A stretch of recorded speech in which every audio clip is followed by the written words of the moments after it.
Very good morning, children. So I'll continue my class from where I left you. Chapter number 1, crop production and management. That day we studied about difference between fertilizers and manures, and I told you that fertilizers are specific and they're easy to carry, very cheap to produce, right? And on the other hand, manures take time, but then they are organic, they are safe. Yes, they are heavy, so they definitely, it's difficult to carry them, but then they improve the soil quality, also the texture, right? So that is one way to increase the fertility, that by either adding manure or fertilizer we can increase the fertility of the soil. What else can we do? We do a very traditional method of crop rotation. ये क्या होता है भाई? Crop rotation मतलब आपको पता है, एक हमारी क्रॉप्स होती हैं लेग्यूमिनस क्रॉप्स, जिसमें लेग्यूम्स आते हैं, पॉड्स आते हैं, फलियां आती हैं, जैसे कि मटर, है ना, दालें, ये सब क्या है? लेग्यूमिनस क्रॉप्स हैं. And what happens in the leguminous crops is in their roots there is a bacteria. In class 7th you have studied about symbiosis, है ना, कि win-win situation है, आप मुझे फ़ायदा दो, हम आपको फ़ायदा देंगे. तो ये जो राइजोबियम नाम का बैक्टीरिया है, it stays in the roots of the leguminous plants. And what does it do? It fixes the atmospheric nitrogen. भाई नाइट्रोजन तो हमारे एटमॉस्फेयर में कितनी है? 78%. But we cannot use it. We can use it only when it is in the form of nitrates and nitrites. तो ये हम लोग जो फर्टिलाइजर्स बनाते हैं उसमें हम लोग नाइट्रोजन स्पेसिफिक सॉल्ट्स बनाते हैं, नाइट्रेट्स, नाइट्राइट्स के, and that we give to the plants. Naturally, there is our friendly bacteria Rhizobium, which lives in the root nodules. Nodule क्या होते हैं? आपको रूट्स को अगर देखेंगे तो वो नोड्यूल गांठें बनी हुई होती हैं, ठीक है, नोड्यूल्स बने होते हैं, उसमें ये बैक्टीरिया पूरी कॉलोनी में रहता है और it fixes the atmospheric nitrogen, converts it into nitrates and nitrites, and that is how it increases the soil fertility. तो बैक्टीरिया, रूट्स बैक्टीरिया को रहने की जगह देती हैं और इन रिटर्न बैक्टीरिया रूट्स को और उस सॉइल में नाइट्रोजन फिक्सेशन करके नाइट्रेट्स और नाइट्राइट्स की मात्रा बढ़ा देता है. Definitely it increases the soil fertility, right. Extra information आपको मैं ये दे रही हूँ कि आपको बोला जाता है कि दाल खाओ, राजमा खाओ, पल्सेस खाओ, they are very rich source of proteins. ये कैसे होता है? ये ऐसे होता है कि प्रोटीन का चीफ कॉन्स्टिट्यूएंट क्या है? जो प्रोटीन नाम का एक न्यूट्रिएंट है, उसका बेसिक कॉन्स्टिट्यूएंट क्या है? Nitrogen, right. और इसीलिए जब इतनी सारी नाइट्रोजन फिक्स हो रही है तो डेफिनेटली क्या हो रहा है कि सॉइल की फर्टिलिटी नाइट्रेट्स और नाइट्राइट्स की बढ़ रही है. वो फर्टिलिटी इतनी ज़्यादा बढ़ चुकी होती है कि एक जनरेशन की लेग्यूमिनस क्रॉप जितना भी खर्चा करे तो भी नेक्स्ट जो भी क्रॉप आएगी उसके लिए सॉइल फर्टिलिटी बची हुई रहती है ना, उनके लिए न्यूट्रिएंट्स बचे हुए रहते हैं.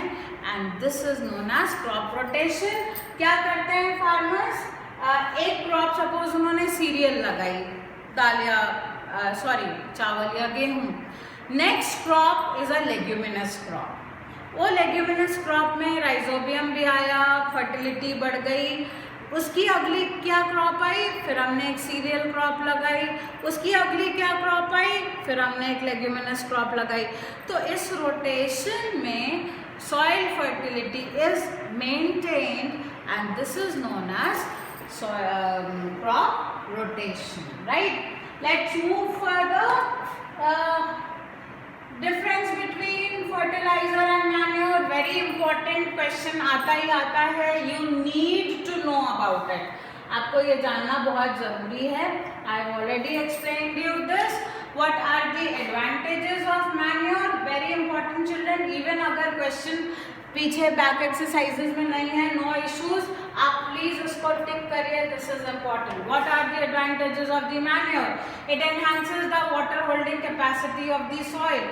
इतनी करता है कि रूट सड़े नहीं, बहुत इंपॉर्टेंट है ना. वाटर होल्डिंग कैपेसिटी बढ़ा रहा है, बट इतनी नहीं बढ़ा रहा है कि वाटर लॉगिंग हो रही है. There is a difference between water holding capacity and water logging. ठीक है, चलिए आगे बढ़ते हैं. The supply of water. Okay, so what are the advantages of manure? It enhances the water holding capacity of the soil. It makes the soil porous. I told you texture soil का बदल देते हैं जिससे कि porous हो जाता है और exchange of gases becomes easy. It increases the number of friendly microbes. Yes, जो कंपोस्टिंग नेचुरल होती है, मैन्योर होती है, इसमें बहुत सारे ऐसे बैक्टीरिया और वर्म्स आते हैं जो कि डिकम्पोजिशन कंटिन्यू रखते हैं और सॉइल की फर्टिलिटी इसीलिए मेंटेन रहती है. And of course it improves the texture of the soil. Right, now next is irrigation. बहुत जरूरी है. Watering of the plants. नहीं वाटर करेंगे तो they will dry, they will wilt and eventually they will die. So what is irrigation? Irrigation का ये मतलब नहीं कि आपने आज पानी डाला फिर एक हफ्ते बाद डालेंगे, या आपने आज 4 बार पानी डाल दिया. No, irrigation is watering the fields, watering the crop plants at regular intervals of the time. That is known as irrigation, right? It varies from crop to crop, soil to soil and season to season. Her season के हिसाब से, हर crop के हिसाब से, हर soil type के हिसाब से this varies. भाई अगर बड़ी सैंडी सॉइल है आपकी तो उसमें आपको इरिगेशन ज़्यादा करना पड़ेगा क्योंकि उसकी वाटर होल्डिंग कैपेसिटी बहुत ख़राब है. You studied it in class 7, right. अगर सॉइल क्लेई है, ज़्यादा क्ले पार्टिकल्स हैं, तो अब तो भी आपको पानी फिर कम देना होगा क्योंकि ज़्यादा वाटर लॉगिंग हो जाएगी तो भी पौधे सड़ जाएंगे, रूट सड़ जाएंगी, है ना. और season, crop to crop, rice needs more water, all the kharif crops need more water, on the other hand the rabi crops need less water. So this is very important that irrigation depends, it varies from crop to crop, soil to soil and season to season. What are the sources of irrigation? जो भी बच्चे गांव में रहे हैं उनको जब definitely they must have seen wells, tubewells, ponds, lakes, rivers, dams and canals. Dams and canals हमने अगर रियल में नहीं देखी तो भी we have seen it in the movies and on the television, in the pictures and all that. So these are the basic sources of irrigation.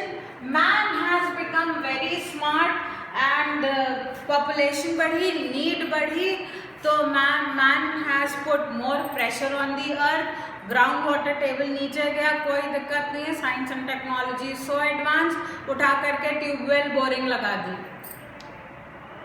जो rich farmers हैं, जो पुअर फार्मर्स हैं, they suffer, they depend on the monsoon for the water supply.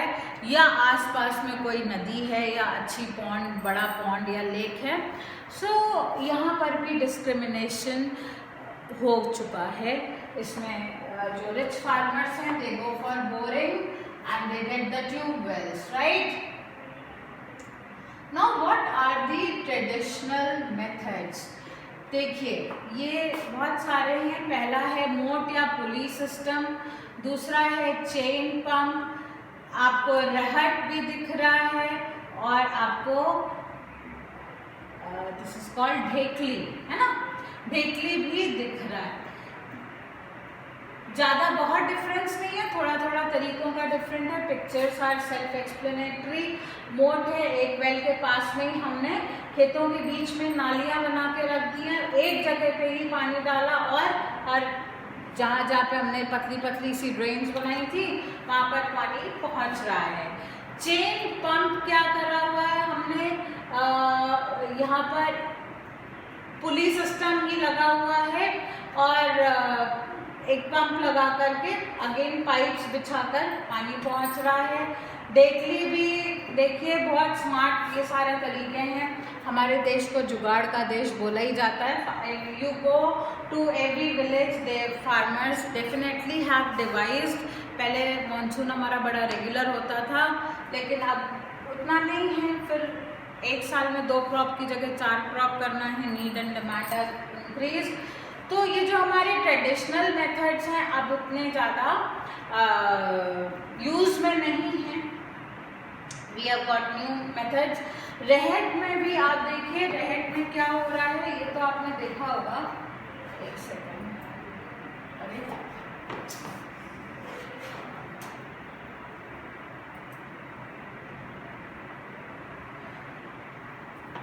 ये एक बैल है, liver system है। ये बैल के कंधे पे रॉड इज देयर, ये घूमता रहता है और उसकी वजह से यहाँ पर ये जो पानी का सोर्स है इसमें ये छोटी छोटी बाल्टी जैसे डब्बे लगे रहते हैं, पानी निकल लेते हैं और ये आसपास छोटी छोटी नालियाँ बनी रहती हैं खेतों के लिए, उसमें पानी जाता रहता है। These are the traditional methods. रहट गानों में भी सुना है, मेरे देश की धरती वाले में। Anyways, pumps, these days we use pumps, bores, tube wells which are used, they use electricity, diesel or biogas. That is a very good thing. Solar energy, these are the sustainable sources of energy. ये तो electricity भी आपको अगर thermal power है, कोयले से बन रही है, हाइड्रो पावर है, production cost is there, diesel is a fossil fuel. Biogas और सोलर एनर्जी, बायोगैस जो भी जो एक्सक्रीटा होता है, animal excreta, it is being used to produce biogas. 60 दिन का पूरा प्रोसीजर होता है। एक बार बायोगैस आ गई तो उससे आप लाइट भी जला सकते हो, पंखे भी चला सकते हो, and you can run the pumps also. Solar energy we know about it, right? So this is about that. Then what are the modern methods of irrigation? बहुत इंपॉर्टेंट है बच्चों, ध्यान दीजिएगा। स्प्रिंकलर सिस्टम बहुत आपने देखा होगा, वेस्टेज ऑफ वाटर कम होती है ना। किसी भी वाटर सोर्स से पाइप्स का एक नेटवर्क है। नॉर्मल डेज में जब स्कूल चलते थे, it is a history, even it looks like for this year, children used to make model of the sprinkler system and the drip irrigation system. आप लोगों ने बड़े बड़े लॉन्च में ये स्प्रिंकलर सिस्टम देखे भी होंगे, है ना। तो ये देखिए इस तरह से पाइपलाइंस बिछ जाती हैं और स्प्रिंकलर लग जाते हैं। जब भी यहाँ मोटर चालू करी जाती है, पानी जाता है और स्प्रिंकल होता है। Of course it saves the wastage of water. But the next method that I am going to discuss, drip irrigation system, is even a shade better. आपने क्या कहा कि भाई जो पानी बह के जा भी रहा है वो वेस्टेज हो रहा है जहाँ पे रूट्स नहीं है, तो हमने पाइपलाइंस ऐसे बिछाई जो कि इन प्लांट्स के बगल से गुजरी और वो रूट्स के पास में ही उन पाइप्स में होल्स होते हैं और ड्रॉप बाय ड्रॉप पानी डायरेक्ट रूट्स पे जाता है। Wastage of water is very little. किन जगहों के लिए ये ज़्यादा उपयोगी है? Very useful for the places such as Rajasthan, part of Gujarat, where there is scarcity of water. जहाँ पानी की कमी है वहाँ वेस्टेज को बचाने के लिए drip irrigation system is the answer to these are the modern methods, right? So children, today I will teach you till here. Again you go home, revise it. Any doubt you can please ask, but do read, do revise. Stay safe, stay healthy, have a nice day. Good night.